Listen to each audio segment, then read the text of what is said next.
Is it alcohol? Is it marijuana? Is it cocaine? Is it pills for some of them? The answer, it was said, was all of the above at different times in different hotel rooms, on different nights. Drugs do not negotiate. They do not care about beauty, talent, or history. They strip away youth, hollow out bodies, and leave what look like walking shadows where Hollywood once saw goddesses. Souls that seemed untouchable on the red carpet end up drowning quietly in liquor and powder. Among those stories there were 17 black actresses who, according to reports, went from being celebrated on billboards and premiere carpets to falling one after another in scenes that people close to them still hesitate to describe. The hand of addiction did not simply nudge them off course.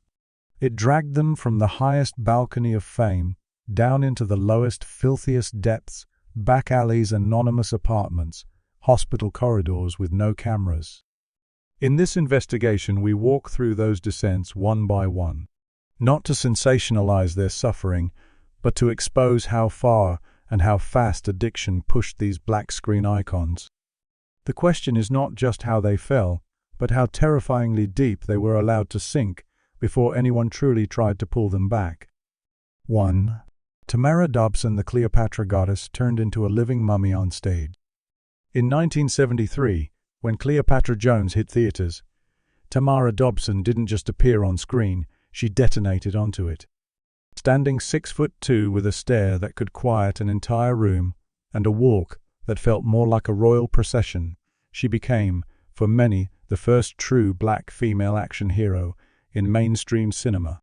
America watched stunned as a black woman in towering heels and trench coats commanded every frame. But like a firework, that brilliance was brief. It burned bright, then vanished into the dark. When Hollywood turned its back on the blaxploitation era and declared the genre over, it was as if someone flipped a switch. Studios pulled the plug. Budgets dried up. The phone that once never stopped ringing went silent.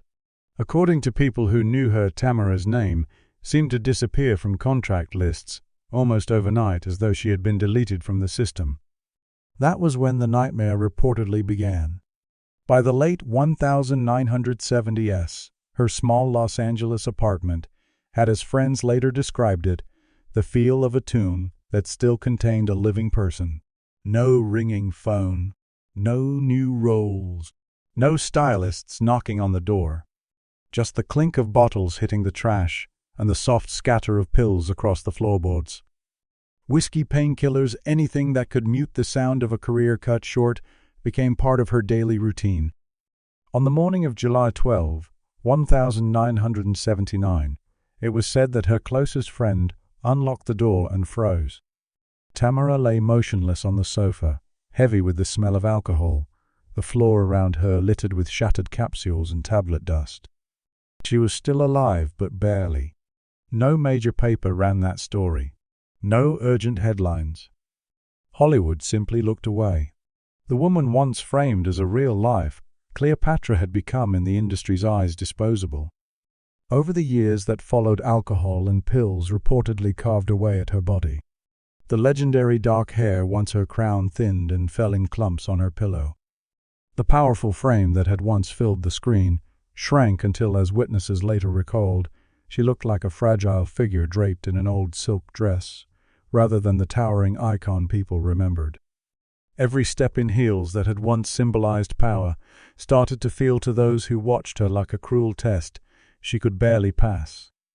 The humiliation reached its breaking point in 1987 at a fashion show in Baltimore. The audience, according to press at the time, buzzed with expectation. They whispered about a comeback, hoping to see the triumphant return of Cleopatra Jones herself. But when the velvet curtain finally lifted, the room went silent. In front of them stood a trembling silhouette, eyes sunken, body shockingly thin, posture unsteady under the lights. Cameras captured what one brutal headline later summarized in a single sentence: "Cleopatra is now nothing more than a living mummy." The words were merciless. They followed her like a curse. After that, Tamara disappeared from the public eye. To pay for medicine and mounting debts, she was reportedly forced to sell the very costumes that had once made her a legend the iconic outfits from Cleopatra Jones that fans still remembered. Friends say she confessed bitterly that she had gone from gliding down red carpets in expensive silk to begging her doctor to let her owe money for basic medication. Each visit felt like another small cut to whatever pride she had left. In her final years, Tamara lived quietly in a nursing facility in Baltimore. A cold white room, the smell of disinfectant, machines tracking what remained of her strength. Multiple sclerosis left her paralyzed lungs so weakened that every breath became deliberate and painful work. On the afternoon of October 2, 2006, she took her last breath in near total solitude. 2. Tamara Dobson, once hailed as America's Cleopatra, died like a ghost, far away from movie sets, forgotten by the industry she had helped reshape. The system that had once needed her image did not show up at the end. And that is the first cruel pattern in this story, an industry that turns black women into icons when it suits the moment, then lets them fade into silence, once their bodies break under the weight of pressure and addiction. Pam Grier, the sex symbol and the infertility sentence hidden in white powder. Pam Grier was not just famous. For a time she was the image that defined an entire era. When Coffee premiered in the summer of 1973, audiences saw something they had never really seen before on a mainstream screen, a black woman storming through the frame with a gun in her hand and fire in her eyes, confronting men who had always held the power.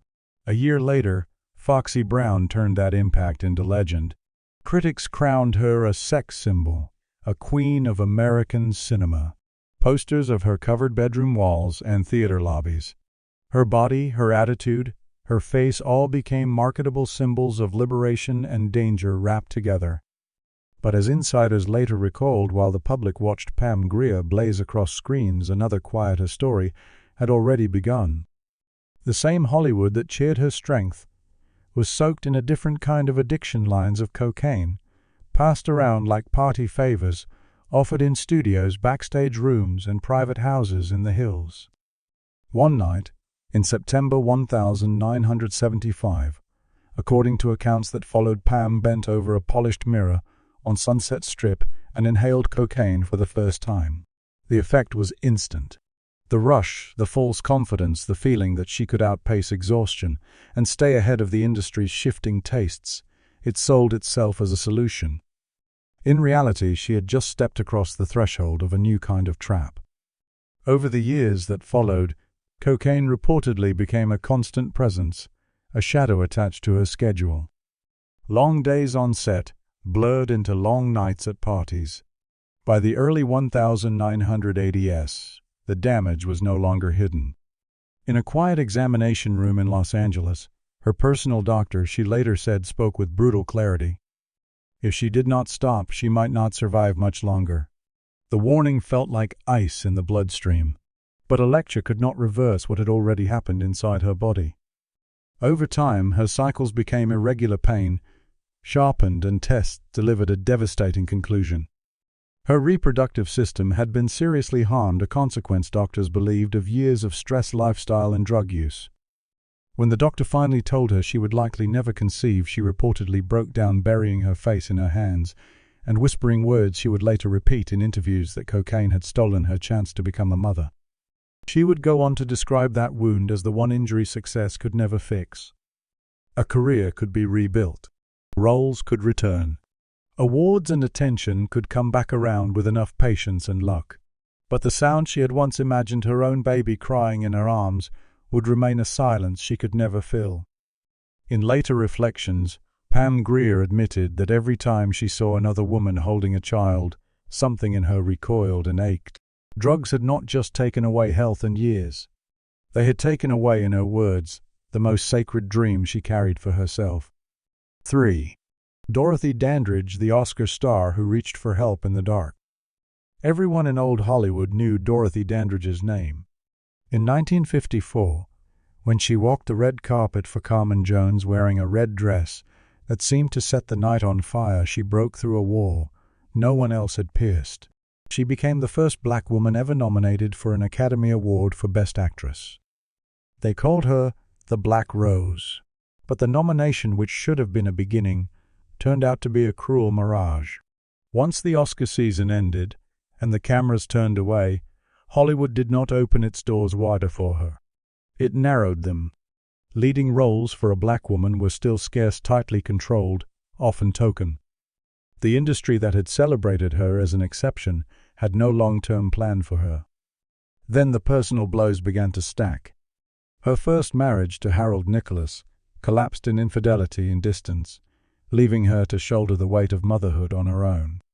Her second marriage to Jack Dennison initially looked like a refugee, but according to accounts from the time, it devolved into financial exploitation and emotional cruelty.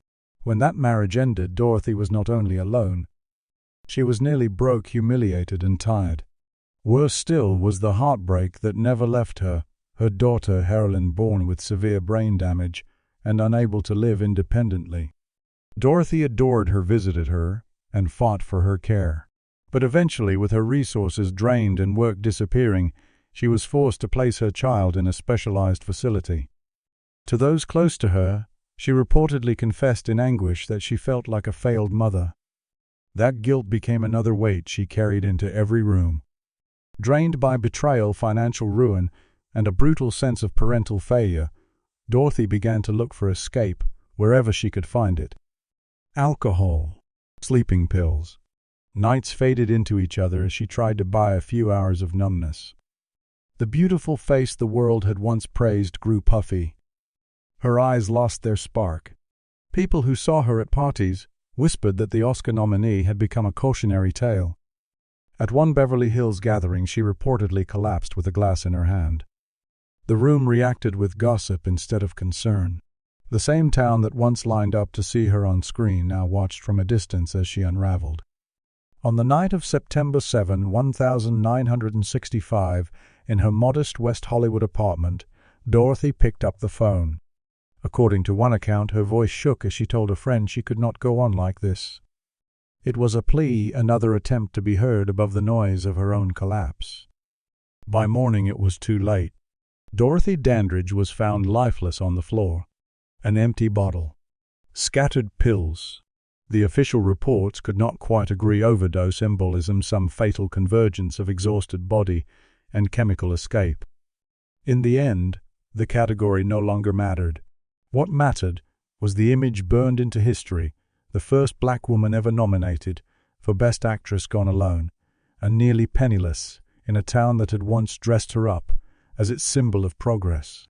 There was no grand farewell, no studio-organized tribute, while she was still alive to hear it.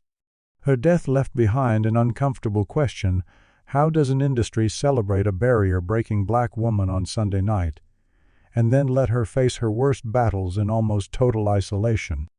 Dorothy's story is not just about addiction. It is about an entire system that opened one door for her and then locked the rest, leaving her to fight her way through darkness with no real backup until she simply could not anymore. Tina Turner, the queen of rock and roll, trapped in the dark. 4. Tina Turner was born in 1939 in Nutbush, Tennessee, a small place that seemed too narrow for the force she would become. As a teenager, she chased stages and microphones with a raw hunger. By the 1970s, that hunger had turned into domination. She stood at the summit of rock and roll, a voice like thunder, legs like steel hair flying as arenas roared back at her. But behind the explosive performances, her life was tightening into a nightmare. Her husband and musical partner, Ike Turner, was the same person who had lifted her onto the world's biggest stages, and it was said chained her there in terror. He controlled the money, the bookings, the band, and her movements. What looked like a partnership from the outside often felt, according to her later accounts, more like captivity. He didn't just shout. He hit. He belittled. And he reportedly pushed drugs into the spaces where her fear lived. Cocaine entered her life, not as a party trick, but as a survival tool. It was presented as a way to stay awake on endless tours, to perform through bruises, to keep going when her body and mind were screaming to stop. One July night in 1976, in Dallas, the story goes, that Ike punched Tina in the face just minutes before they were supposed to walk on stage. Blood on her collar, pain buzzing in her skull, the clock ticking down. There was no time for recovery, only ritual. She was pressured to snort cocaine in the dressing room, wipe away what she could, straighten her wig, and step out into the glare. The lights were blinding. The applause shook the venue. To the crowd, she was a storm untouchable. Inside, she was enduring what she would later describe as almost unbearable pain, physical and emotional, layered on top of years of humiliation. In her memoir, Tina would eventually reveal that at one point, consumed by despair, she took an overdose of sleeping pills. It was not a cry for attention. It was in her own telling, an attempt to escape everything at once. A friend found her in time. Doctors intervened. The world kept its queen of rock and roll, but barely. In 1978, after more than a decade of violence and control, she filed for divorce and walked away. She did not leave with mansions or a vast fortune. She walked out with little more than her stage name, Tina Turner, and a determination to rebuild from zero. The years that followed would see her rise again, higher than before, in a legendary second act. But no matter how many sold-out shows or awards followed, she would later admit that a whole piece of her life, her youth, had been handed over to darkness, violence, fear, and drugs she never truly chose for herself. Her comeback was real. So were the years the world cannot give back to her. 5. Natalie Cole almost dying in an apartment no one was supposed to see. Natalie Cole arrived in the 1970s and 1980s as a bright, undeniable star, her voice carrying both warmth and precision, her presence strong enough to cross from music into television and film. Roles like Lily in Lily and Winter reminded audiences that she was not just Nat King Cole's daughter. She was powerful in her own right. But that legacy was a double-edged blade. As a student at the University of Massachusetts Amherst, Natalie reportedly slipped into heroin and cocaine use. What some friends thought was simple exhaustion, her collapsing in a dorm room in December 1973, lips discolored, heartbeat racing, was, according to later accounts, one of the first visible cracks in a decade-long descent. Her father's shadow followed her everywhere. Nat King Cole was not just a legend, he was a standard she felt expected to match or surpass. Every time she stepped on stage, she carried the fear that she wasn't enough, that she was only Nat's daughter, and not truly herself. In that pressure, drugs became a false ally, a fast escape from doubt and expectation. Years of use battered her body. By May 1983, the cost almost came due in full. In a Los Angeles apartment, friends found her on the edge of death after an overdose. An ambulance was called. In the hospital, doctors reportedly had to shock her heart back into rhythm, pulling her away from a line most people never return from. Shortly after, Natalie entered rehab. There she faced long nights of withdrawal, shaking, sweating, staring at the ceiling, fighting a battle no one could fight in her place. Newspapers mentioned the headlines. Few understood that each quiet morning she woke up was another decision not to go backward. By the 1990s, she re-emerged in triumph with Unforgettable with Love, a project that used new technology to let her sing alongside her late father's voice. The world treated it as proof that she had conquered her demons.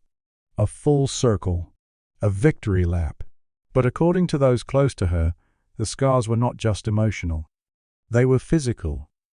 Needle marks hidden beneath long sleeves and glamorous gowns. Health issues that would never fully relent. Even as she held a Grammy in 1992, some people said the old shadows were still visible in her eyes, reminders of nights when everything could have ended in silence. On December 31, 2015, Cedars-Sinai Medical Center in Los Angeles announced that Natalie Cole had died from heart failure and pneumonia. The medical verdict pointed back toward the long-term damage left by heroin and cocaine. Death arrived on New Year's Eve, a date usually associated with countdown, celebration, and hope. For her, it became a final, bitter closing of the curtain. Her legacy is enormous. Her voice, her records, her performances will outlive the headlines. But the story cannot be told honestly without acknowledging the years addiction stole, years that could have been lived in full instead of fought in fragments. From hotel rooms and dormitories to hospital beds and quiet apartments, Natalie Cole's journey is another reminder that talent, lineage, and fame are no match for an addiction left to grow in the dark. Whoopi Goldberg, the Broadway clown performing high on cocaine. In the early 1980s, Whoopi Goldberg was that strange new presence everyone in New York theater seemed to be whispering about. Sharp, fearless, able to make an audience howl with laughter and then fall silent on a single line. By 1985, the color purple would catapult her into the Hollywood stratosphere. But while the world saw a rising star, another story was playing out behind the curtains. According to her own later admissions, Whoopi's life at that time was tangled up with cocaine. The reasons weren't just the usual career pressure line. Her first marriage had collapsed. Brief, unsatisfying relationships came and went. The loneliness between shows, between cities, between people who only knew the stage version of her, it all built a kind of emptiness she didn't know how to face sober. Cocaine stepped in as the false solution. In 1984, whispers swept through the theater world. Whoopi had performed an entire Broadway show while high. In the audience, no one saw it. They rose to their feet at the end, giving her a standing ovation. She hit every beat, every joke, every pause with perfect timing. To them, it was a flawless night. Backstage, the picture was different. Colleagues later described her coming off stage drenched in sweat, hands, trembling eyes, red and unfocused. The transformation was jarring, the confident performer in the spotlight, and the shaken woman behind it. Cocaine allowed her to power through exhaustion and pain, but it also split her life in two. Publicly, she was the bold comic and serious actress on the rise. Privately, she was fighting a chemical grip she hadn't fully acknowledged yet. It took years for Whoopi to pull free and rebuild her balance. By the time she did, the damage to her youth was already stamped into memory. Nights she could not get back, moments of success forever fused to the presence of a drug that tried to claim her. Her latest stability and longevity in the industry stand in stark contrast to those early years, when the laughter she delivered on stage hit a quieter, more dangerous battle no one could see from their seats. 7. Oprah Winfrey, the media queen, and the lover who led her to the edge. Long before she became the most powerful woman in American television, Oprah Winfrey was a young reporter and host carrying a lifetime of pain in her 20s. Born into poverty, scarred by abuse, she stepped into local TV work in Baltimore, weighted down with experiences most people never speak about. Then she fell in love with the wrong man. The relationship was, by later accounts, a mix of emotional abuse and dependency. The man she was attached to was also consumed by drugs. In that tangle of need and harm, Oprah was pulled into the same world, lonely nights, turning into nights fogged with cocaine and crack smoke. What started as an escape from hurt quickly became a new source of danger. One night, in September 1983, just weeks before she would be offered the job on AM Chicago, that would change everything, the story goes that she hit bottom. In a cramped apartment, overwhelmed by the breakup with her addicted partner and the chaos of her life, she spiraled into a dangerous binge. By the time a close friend arrived, the scene was reportedly bleak, cut straws residue on the table, Oprah herself in tears saying she just wanted to forget everything. If that night had become public, it might have destroyed her career before it truly began. But hospital files were sealed, and those who knew stayed silent. The moment passed without headlines. The opportunity from AM Chicago arrived like a door swinging open at the last possible second. Oprah, understanding just how close she had come to losing everything, cut herself off from drugs with brutal urgency. She redirected the same intensity that could have swallowed her into a drive that eventually built a media empire. From the outside, her story looks like a straightforward rise from local host to national phenomenon to global figure. But hidden inside that arc is a single fragile truth. One more reckless night in 1983, one more step deeper into crack, and the woman who would become the queen of daytime television might have vanished before anyone outside of Baltimore knew her name. 8. Whitney Houston, the incident that foretold the end. Whitney Houston's voice did not just reach notes. It seemed to erase the space between her and the listener. In the 1980s, she soared to the top of global music with a sound that felt effortless, pure, invincible. Then came The Bodyguard in 1992, and I Will Always Love You, the kind of cultural moment that freezes a person in legend. But the brighter the spotlight burned, the deeper the shadows stretched behind it. Inside that darkness were arguments and jealousy with Bobby Brown, the suffocating pressure of being billed as the flawless global star, and the terror of having to outdo herself night after night in front of millions. From that cauldron cocaine, and later crack, slipped into her life sold as a way to calm nerves and cope with an expectation no human could really sustain. The deeper she went, the less control she had. During her 1999 European tour, an incident reportedly unfolded in a German hotel that would be whispered about for years. When her team could not reach her for hours, panic spread through the hallway. Locked door. No response. When it was finally opened according to backstage accounts, she was found collapsed in the bathroom, breathing heavy white traces on the tile. The show that night was suddenly canceled due to illness. Officially, it was fatigue. Unofficially, everyone around her understood something far more serious had happened. After that, people who heard her live said something in her voice had changed. Those impossible top notes once effortless sounded strained. Breath control slipped. On stage, her eyes sometimes carried a tiredness that even the brightest lighting could not fully hide. She pushed through tried comebacks, gave the world more music. But the cracks in the foundation were visible, at least to those who knew what to look for. Then came February 11, 2012, at the Beverly Hilton in Los Angeles. News broke that Whitney Houston had been found dead in a hotel bathroom on the eve of the Grammy Awards. The coroner's report listed drowning with cocaine and other substances in her system. The world reacted with shock, grief, and a sense of inevitability that felt cruel in its honesty. The woman whose voice had once seemed untouchable had been worn down by the same substances that had swallowed so many of her peers. Whitney's story is not just the story of addiction. It is the story of genius placed under impossible demands of a black woman, turned into an untouchable icon, and then criticized relentlessly for the very cracks that relentless pressure produced. Her final chapter sealed a tragedy that had been building in plain sight, a reminder that behind the glory of global success, there had long been a private battle she was losing piece by piece. 9. Chaka Khan. White traces swept off the floor. Chaka Khan was crowned the queen of funk and R&B long before most people understood how rare her presence truly was. In the 1970s and 1980s, her voice didn't just hit notes, it shook rooms. Her appearance in the Blues Brothers and her string of hits made her a fixture in pop culture.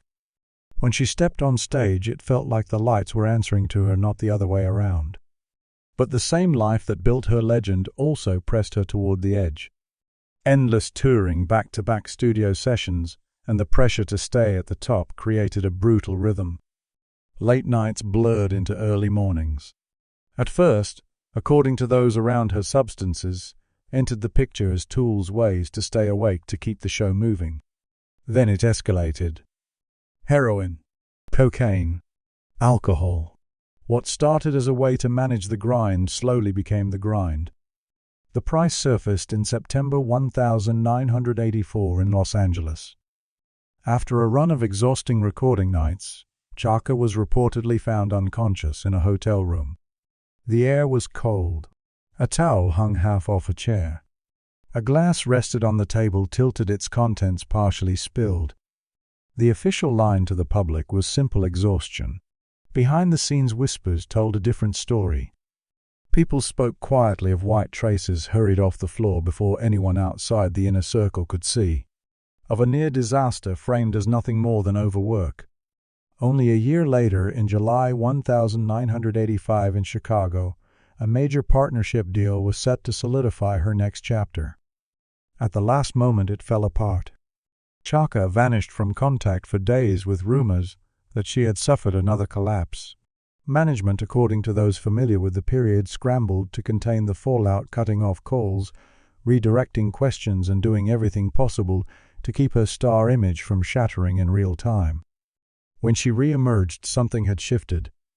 The opportunities that once came easily were fewer. Her health was chiseled down.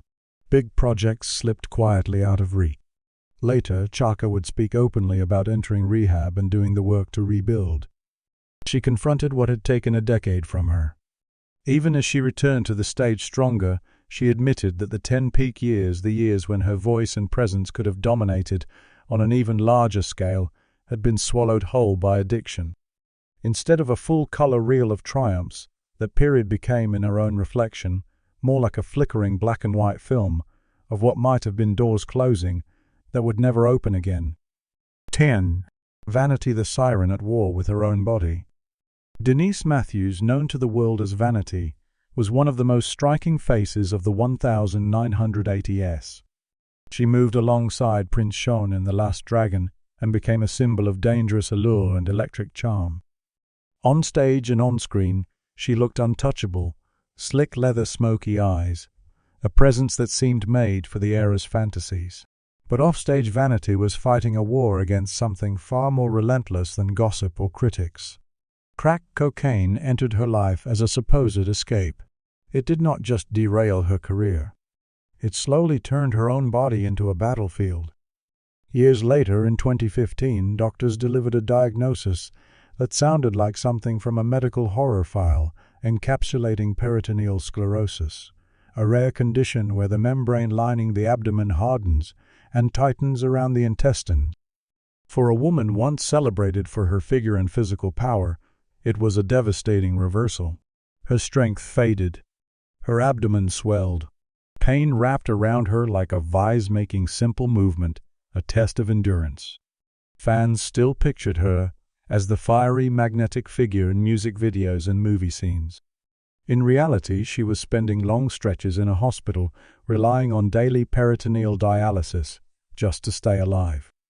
The financial fall was as stark as the physical one. From million-dollar paychecks and luxury to asking the public for help to cover soaring medical bills, the contrast stunned even those familiar with Hollywood's cruelty. The same industry that had once framed her as a fantasy had no structure in place to protect her when that fantasy collapsed. On February 15, 2016, in a hospital in Fremont, California, Vanity died from kidney failure, a final result of the damage wrought by years of drug use and the illness that followed. The shock was not only that she was gone, it was the blunt truth her story exposed. A woman who had been elevated as a symbol of desire and glamour ended her life in a broken body, fighting conditions directly linked to the addiction that had once seemed like an invisible secret. Her journey stands as one of the clearest examples of how addiction does not just steal careers. It rewrites the body itself. 11. Queen Latifah, broken after her brother's death. By the late 1980s, Queen Latifah had already carved out a rare position. In a world where female rappers were often sidelined, she stood tall, confident, commanding with a voice that demanded respect. The 1990s opened even more doors. Acting roles, television, film offers. She was on the verge of becoming exactly what she later became, a globally recognized multi-hyphenate artist. Then in March 1992, everything snapped. Her brother Lancelot, her closest ally and emotional anchor, died in a motorcycle accident. It was not just a loss. It was a rupture. The blood-stained helmet became an object she could not stop seeing, a symbol of finality that refused to fade. In the aftermath, Latifah reportedly turned inward and downward. Alcohol arrived first, then drugs. Not as recreation but as punishment and escape blended together. Friends would later describe haunting scenes in her New Jersey apartment, Latifah sitting for hours in silence, holding her brother's helmet, an empty bottle nearby, white traces on the table. On at least one occasion they had to break the door open. Inside they found her on the floor, shaken, tears on her face, breathing heavy with liquor and withdrawal. The Queen, who had seemed invincible in videos and on stage, was in that small room, someone else entirely, a grieving sister, trying to outrun pain that refused to move. Throughout the 1990s, several major film opportunities slipped away. She was not in a stable enough place to accept them or to carry them through. Later, she would acknowledge that drugs and alcohol delayed her transition from respected rapper to the full-force acting and hosting career she eventually built. In time, Queen Latifah got sober and climbed to the position the world now recognizes, an award-winning actress, host, and producer. But the shadow of 1992 never fully disappeared. It marked her story with a permanent reminder. Addiction did not appear in her life by accident. It arrived through the open wound of grief. 12. Mary J. Blige. Addiction that stole her memories. When Mary J. Blige broke into the 1990s music scene, she felt like something entirely new. The queen of hip-hop soul, her voice carried both rage and vulnerability, smoky edges and raw confession. Her songs sounded like someone reading pages out of a diary that had been soaked in tears and then set on fire. What most people did not know was that the pain she poured into her music had deep roots in a childhood marked by abuse. Those wounds made her a prime target for substances that promised relief. As her career exploded, cocaine and alcohol folded themselves into her routine. They seemed to take the edge off. In reality, they were quietly cutting something far more precious away. The truly chilling part of Mary's story is not just the damage to her body, but the damage to her record of her own life. She has spoken about whole stretches of the 1990s that exist for her as blanks. Albums she recorded, tours she completed, moments of triumph that should have been crystal clear wiped into haze. She signed contracts, shot videos, accepted awards. Later, she could not piece together entire sections of those years. Drugs had not only altered how she acted, they had interfered with her ability to remember what she had lived. Friends recalled seeing her stare at familiar faces with an empty gaze, as if the connection was temporarily severed. The temporary amnesia caused by addiction meant that some of the brightest points of her career, the kind of moments artists dream about from childhood, did not fully belong to her. She had performed them, but the memories were fractured or missing. Mary eventually fought her way out. She got clean. She rebuilt her career yet again, earning critical respect and even an Oscar nomination for Mudbound. From the outside, it looked like a story of total redemption. But when she looked back, she described something harsher, that one of the cruelest thefts drugs committed was not just her physical strength or time, but her memories. Those years were supposed to be a gallery of victories. Instead, pieces are missing, stolen by something she once believed was helping her survive. 13. Jada Pinkett Smith, a life quietly scheduled around drugs. In the 1990s, Hollywood framed Jada Pinkett Smith as a compact force of nature, sharp, intense, magnetic. The Nutty Professor put her in front of mainstream audiences, and by the time she appeared as Niobe in The Matrix, Reloaded in 2003, she was locked into the global imagination as a warrior. Beside her, Will Smith, their children, the red carpets. Everything looked controlled, powerful, enviable. But beneath that polished, Jada carried a timeline she would only reveal years later, a life once structured around addiction. In the mid-1990s, while her career was just starting to rise, she threw herself into Los Angeles nightlife with an intensity that looked like normal Hollywood excess from the outside. The truth, according to her later confessions, was far darker. Friends have described finding her on bathroom floors, unconscious or barely awake, the air thick with the smell of alcohol and drugs. At one point, she said her days followed a pattern that sounded less like a routine and more like a slow-motion collapse: hard liquor in the morning, marijuana In the afternoon, cocaine at night. It was no longer experimentation. It was a system, a schedule of self-destruction. Even in 1996, during the filming of Set It Off, the consequences began to leak onto the set. There were days when her hands reportedly shook between takes, her eyes unfocused, her voice thin. Production had to pause. Co-stars covered for her. The movie still wrapped, the performance still landed, but behind it was a woman beginning to fear what she might do to herself if nothing changed. Later, Jada admitted that if she had not stopped, she could easily have been dead by 25, right when the world was just learning her name. It wasn't until she stepped into marriage and motherhood that she made a final choice to walk away from the life she had been living. Years later, in June 2017, she revealed she had been sober for 2 decades, a revelation that stunned those who only knew the strong, unshakable persona. The warrior the world admired had once been a young woman on the verge of disappearing into her own habits. 14. Naomi Campbell, the supermodel lost in the white haze. Naomi Campbell's face ruled the 1990s. Magazine covers, couture runways at campaigns. She became the standard for what a supermodel could be, and she did it as the first black woman to dominate that space on a global scale. Every walk down the runway was an event. Every pose was a headline. But while the cameras captured perfection, addiction, and rage were carving through the life around it, cocaine threaded itself through that world. In 1999, Naomi was reportedly hospitalized in Italy after an overdose. When the news leaked, it jolted the fashion industry. This was not a rumor whispered in back rooms. It became public, too visible to spin away entirely. Stories spread about agonizing withdrawals and episodes where control slipped completely. Between 2000 and 2007, addiction reportedly fed into a series of now infamous incidents, thrown phones, assaults on assistants, and staff outbursts that landed her in courtrooms as often as on front pages. Each time she reappeared polished and poised, she would speak of renewal, promise, sobriety, say she was in a better place. Each relapse landed harder than the last. For Naomi, cocaine did not just attack her health.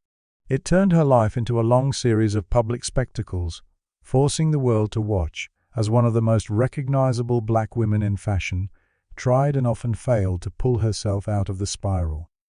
The contrast was brutal: the flawless supermodel in campaign shots, and the shaking, furious woman in rehab, trying to piece together a self that could exist without the drug. 15. Stacey Dash, a childhood stolen by Vicodin. Stacey Dash glowed in Clueless, 1995, sharp, stylish, unforgettable. To audiences, she looked like the embodiment of youthful confidence and trend-setting cool. But behind the scenes, her life had been marked by addiction long before anyone put a camera in front of her. According to her own later accounts, Stacey began taking Vicodin at just 8 years old. In a home where substance abuse was part of the daily landscape, the small pills became her escape from fear and instability. While other children were learning to navigate school and friendships, she was learning to function under the influence of painkillers. As her career took off, the habit did not fade. It tightened. At her worst, she has said she was taking 18 to 20 pills a day. Her body weakened, her mind fogged. The person viewers saw on screen was working under a weight almost no one knew existed. By the early 2000s, she had hit what many around her considered the bottom. Broke relationships and ruins, reputation damaged, she faced the full cost of years spent chasing numbness. In one haunting incident, she was reportedly found on the bathroom floor, a half-empty pill bottle in her hand, while outside the door her young daughter pounded and called for her mother. Hollywood had once adored her look, her presence, her timing. Inside, Stacey Dash felt herself slip away, her childhood, her stability, nearly her life consumed by an addiction that had started when she was barely old enough to understand what drugs were. 16. Brandy Norwood, the R&B princess who prayed for an exit. For a period in the late 1990s, Brandy Norwood seemed to have everything. Moesha ruled TV. Her R&B records dominated the charts. She was young, talented, and adored, a kind of American dream figure for a generation of fans. But the shine on the outside hid a pressure that was quietly crushing her. By the end of the decade, Brandy had slipped into deep depression. Between the demand to appear perfect in front of millions and the intensity of non-stop work, she turned to drugs and alcohol as a way to dull the noise. Hotel rooms, instead of being places to rest, became scenes of quiet despair. Bottles and sleeping pills spread across tables while she sat alone, thoughts circling darker and darker.